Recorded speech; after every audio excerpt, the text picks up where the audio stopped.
World War II was the largest industrial conflict in human history. It wasn't just about strategy or bravery. It was about production, numbers, and steel. Because in this war, the side that could build more machines often won the battle before it even began. Today, we're diving deep into the most produced tanks of World War II, country by country, to see how mass production didn't just shape the battlefield, it shaped the outcome of the entire war. The Soviet Union, quantity over everything. When it comes to sheer numbers, no one even comes close to the Soviet Union. The Soviets built an estimated 96,500 T-34 tanks, the most produced tank in history. Simple, rugged, deadly effective. The T-34 was designed for speed, armor, and ease of repair. Built to survive the harsh realities of the Eastern Front, it became the backbone of the Red Army, turning the tide at legendary battles like Kursk and Stalingrad. It wasn't the fanciest tank on the field, but it didn't need to be. Its power came from its simplicity and its numbers, a true symbol of Soviet determination and industrial might. The United States, industry in overdrive. Across the Atlantic, American factories were roaring day and night. The US produced more than 49,000 Sherman tanks, officially known as the M4. The Sherman wasn't the heaviest or the most armored, but it was fast, reliable, and could be built by the thousands. These tanks stormed the beaches of Normandy, rolled through France, and fought all the way to Berlin. Variants like the Firefly, used by the British, packed heavier guns to face off against German Tigers. What the Sherman lacked in individual firepower, it made up for with teamwork, just like the soldiers who drove them.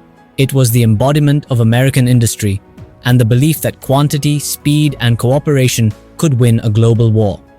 Germany, quality over quantity. Germany entered the war with unmatched engineering, but it couldn't match Allied production. Its most produced tank, the Panzer IV, saw about 8,800 built.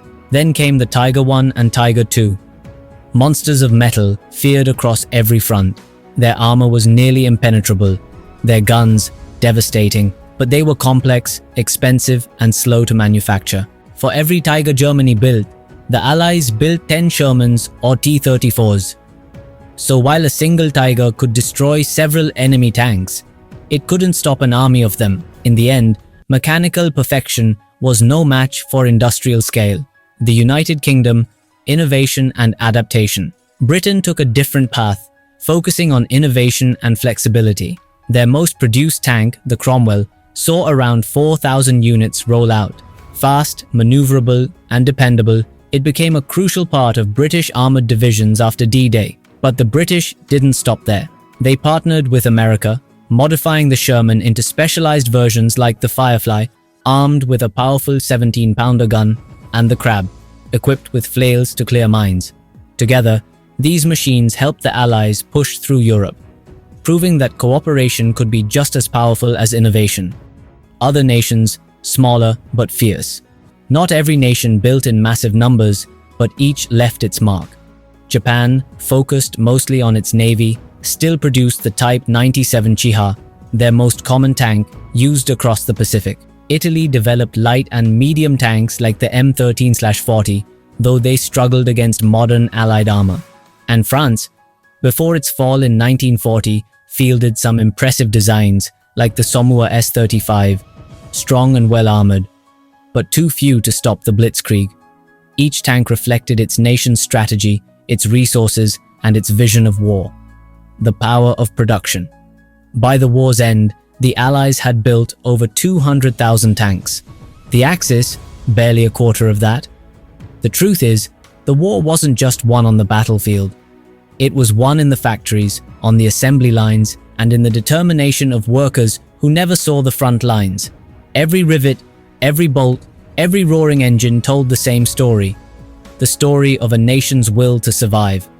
The tanks of World War II were more than machines. They were symbols of strength, innovation, and sacrifice. From the Soviet T-34 to the American Sherman to the German Tiger, each represented a nation's soul in steel.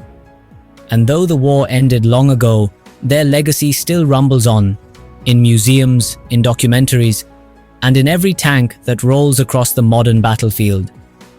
Because in the end, It wasn't just a war of soldiers, it was a war of production, will, and endurance.